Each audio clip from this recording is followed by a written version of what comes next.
लेकिन स्वामी जी का रोल हुआ स्वतंत्रता संग्राम में किसानों को, मजदूरों को जोड़ने का।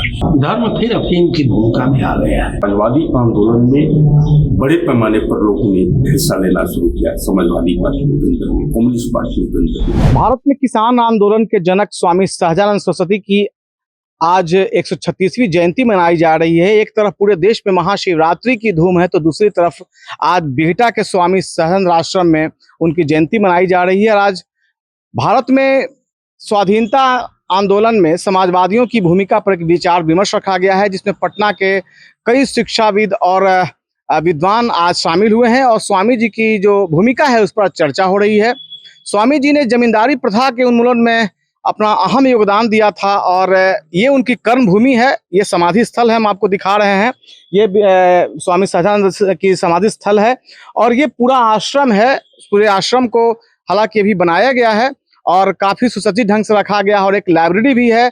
इसमें एक ट्रस्ट बनाया गया है और ट्रस्ट में कई ऐसे सामाजिक लोग हैं, बुद्धिजीवी हैं, जो स्वामी जी की इस आश्रम में स्कूल चलवा रहे हैं और गरीब बच्चों के पढ़ाई का इंतजाम किया गया है। एक संस्कृत विद्यालय भी यहाँ चलता था, उसे भी पुनर्जीवित किया गया है।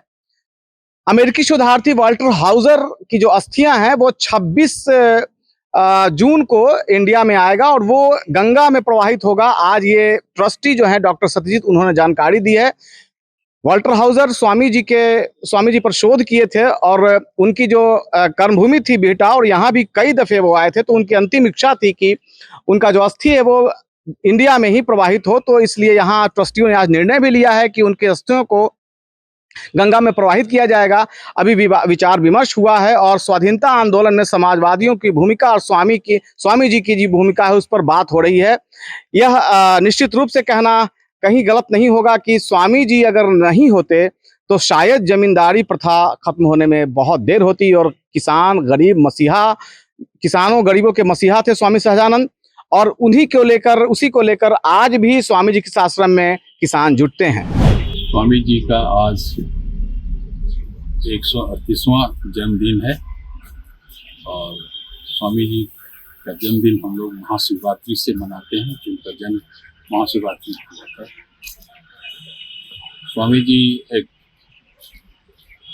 सबसे बड़े किसान नेता थे, एक जुझारू स्वतंत्रता सेनानी थे। स्वामी जी जब 1930 के शुरुआत में जब आए, राजनीति में कांग्रेस ज्वाइन किए और स्वतंत्रता संग्राम ज्वाइन किए। उसके पहले जो स्वतंत्रता संग्राम था वो बड़े शहरों में था और प्रोफेशनल्स, बिजनेसमैन जो नेशनलिस्ट थे वो उसमें सक्रिय थे। लेकिन स्वामी जी का रोल हुआ स्वतंत्रता संग्राम में किसानों को, मजदूरों को जोड़ने का। ये बहुत बड़ा बल था।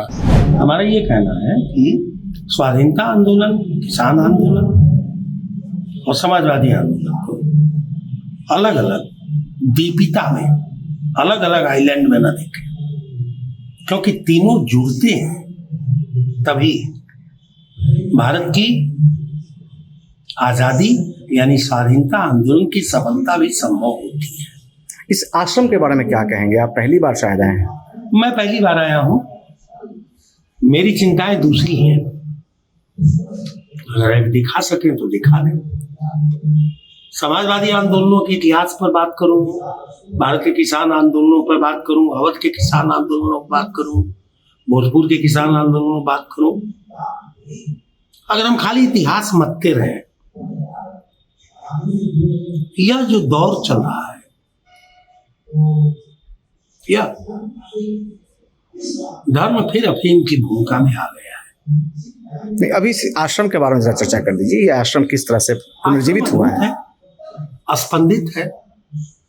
मैं यह महसूस कर रहा हूं कि सहजानंद जी की यादें, और इस आश्रम की सबसे बड़ी विशेषता ये है कि ये जो स्मृतिहीनता का दौर है, जब एक संगठित प्रयास किया जा रहा है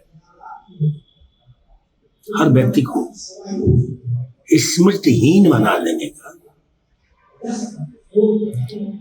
अपने पुरखों को भुलाए जाने का, उनको भूलने का नई पीढ़ी उसकी इस कदर चपेट में आ गई है कि उसे गांधी, नेहरू, शाहजानंद, सिमल लाल सक्सेना कुछ नहीं मालूम है।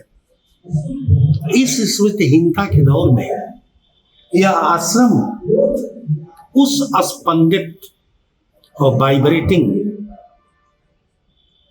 केंद्र के रूप में मुझे दिखाई पड़ रहा है। समाजवादी आंदोलन में बड़े पैमाने पर लोगों ने हिस्सा लेना शुरू किया, समाजवादी पार्टियों के अंदर में, कम्युनिस्ट पार्टियों के अंदर में। आज जो बिहार में कम्युनिस्ट पार्टियां जो खड़ी हैं, चाहे वो सीपीआई हो, सीपीएम हो, सीपीआई एमएल हो या और भी एमएल के छोटे छोटे घराने, ये तमाम पार्टियों के अंदर में हम देखेंगे तो बड़े पैमाने पर जो कार्यकर्ता है वो किसान आंदोलन से आए और स्वामी सहजानंद सरस्वती से प्रभावित होकर आए। पहले स्वामी सहजानंद से प्रभावित हुए, फिर चल करके बाद में चल करके लेफ्ट मूवमेंट में या सोशलिस्ट मूवमेंट में लाए। और स्वामी जी ने तो अंत में जितने भी सोशलिस्ट और लेफ्ट मूवमेंट के संगठन थे, तमाम संगठन, उनकी इस कर्मभूमि पर जरा प्रकाश डाल दीजिए। ये जो कर्मभूमि समाज, ये कर्मभूमि, ये केवल बेटा ही नहीं, खासतौर पर ये मगध का इलाका और शाहबाद का इलाका, फिर पूर्वी उत्तर प्रदेश का इलाका, ये मुख्यतः उनके आंदोलन की कर्मभूमि थी। आज भी यहाँ पर किसान आंदोलन, लेफ्ट आंदोलन और समाजवादी आंदोलन का प्रभाव आपको दिखता है।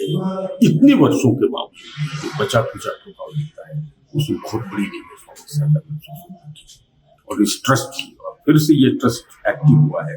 हमें उम्मीद है कि आने वाले दिनों में स्वामी सहजानंद सरस्वती के द्वारा बनाए हुए इस ट्रस्ट को मजबूती के साथ अगर लेकर के चलते हैं तो न सिर्फ बिहार के किसान आंदोलन बल्कि देश के किसान आंदोलन बहुत मजबूत। भारत एक्सप्रेस के लिए बिहटा से धर्मेंद्र आनंद।